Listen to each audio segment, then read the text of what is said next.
Entrepreneur Scott Roderick lives and breathes dining destinations. His standards and expectations are high when visiting an eatery. He's always up for exploring the best in local cuisine, especially when it can stand in for a quick trip to modern Milan. He finds everything on California Street in San Francisco at a place called Perbacco. At Perbacco, we celebrate the northwestern area of Italy.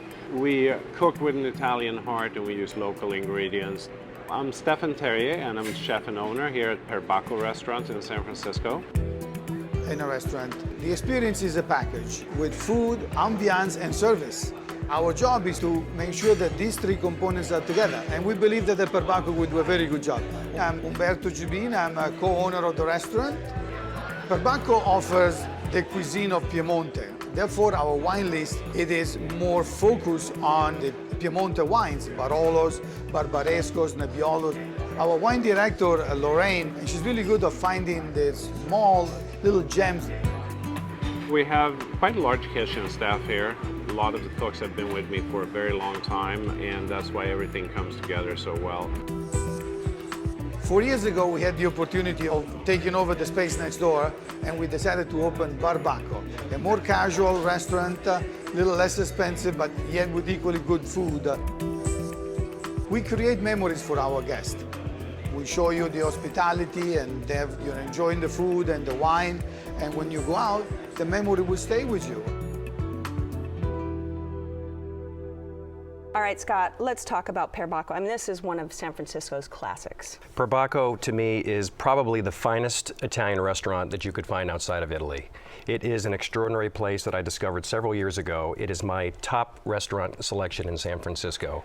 You walk into the front doors and you see this beautiful grand European bar to the left and exposed brick and red leather banquettes. It really is a bustling financial district kind of place. But at nighttime, people from all over the Bay come in for this very, very special treat, which is based on Piemonte-style Northern Italian dining. I always order the pappardelle pasta, which is hand cut in the restaurant with short rib ragu with a little shred of horseradish over the top, and it is by far the finest pasta that I've ever had. You're making me in hungry. Italy or outside of Italy. I mean, they slow roast it, must That's be right. for days, and Yeah. it is absolutely, melt on the mouth. The horseradish really kicks off the flavors of that dish, and I love that dish so much that even I may not be in a pasta mood, I'll order it between an appetizer and an entree as an intermezzo, as a share with two or That's my three kind of people. guy. That's an intermezzo. All right, Paolo. I really enjoyed it. They had a variety on the menu that you don't come across too often, and I really liked the pork shoulder that they served.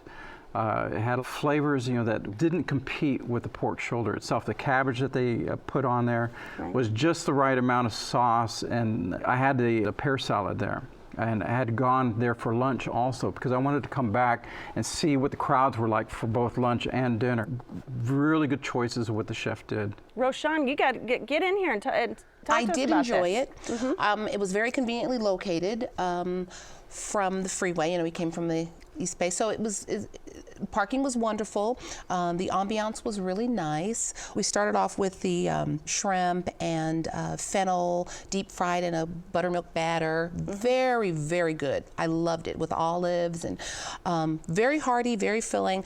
And then we continued with the soup, a puree wild mushroom. Very, very good. My husband and I shared it.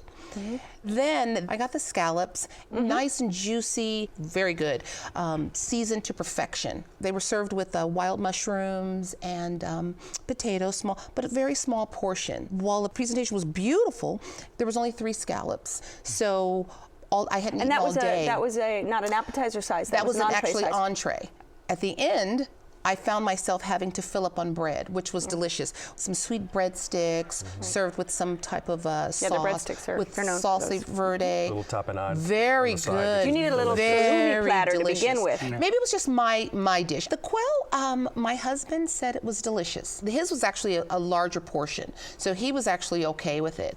He said it was very flavorful. It was served with wild mushrooms, seasoned to perfection. So we had no problem with the seasonings and the spices, and they're very, very flavorful. Had no problem with that, and he really enjoyed it. Well, what I'm gratified to hear is that you love the flavors. Oh, I of the did. dish. Oh, it was delicious. Oh, yes. And I think for me, in that environment, I think the meal is always filling, especially because I'm more of a small plate person. I like to share a lot of dishes. You mentioned the salume plate. Yeah. I start off almost every lunch there with a salume mixte plate, which is a beautiful combination of things that they do in-house. They house cure their meats, their sausages, and that is really a wonderful way to amuse the mouth and amuse-bouche, if you will, before this Italian feast. Every time I go, I promise myself to order different things. I mean, it's a very extensive menu, and when you ask the servers at Perbacco about a specific dish, whether it's one of the meats on the salume platter or the style of cooking that Stefan in the kitchen does, they are very enthusiastic about getting you interested in things that you may not otherwise try.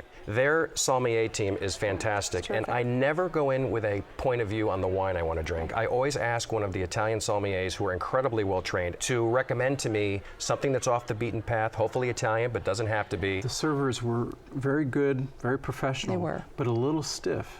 And I noticed there was a little bit of stuffiness, and I got my waiter to loosen up just by having a conversation with her. We had a problem with the noise level. We could hear everyone's conversation, and there was a large party in front of us, and we couldn't hear our self-talk from the noise level. And desserts? Nobody had desserts? I did have their dessert. Okay. I had the You look like a dessert guy. Come I on, am Paolo, a don't dessert guy. I wanted to put that one first. It was the hazelnut cake. Really good, very tasty. I wanted more sauce with it because the cake itself is a little bit dry, but it was fantastic. Because of the show, I had to force myself to order desserts. So I had the fall turnover that the pastry chef made to perfection. It came with a beautiful raspberry jam and the burnt caramel gelato, which And all their gelato is all made in-house. Made in-house, and it came with a little Tahitian vanilla sea salt sprinkled lightly on the top, and with a beautiful biscotti on the side. It was an absolutely fantastic way to finish. Unfortunately, now I'm kind of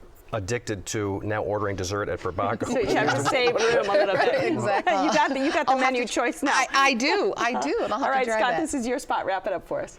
Well, Perbacco, classic Italian cuisine, fresh out of Milan. Best in San Francisco, maybe in the U.S. All right, and Paolo. Contemporary atmosphere, I enjoyed it, and the food was delicious, very flavorful, and I like service with a smile. Okay, and Roshan.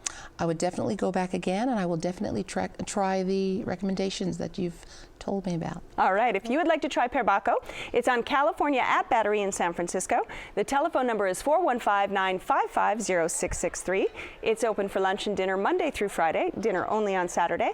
Reservations are recommended, and the average tab for dinner without drinks is around $50.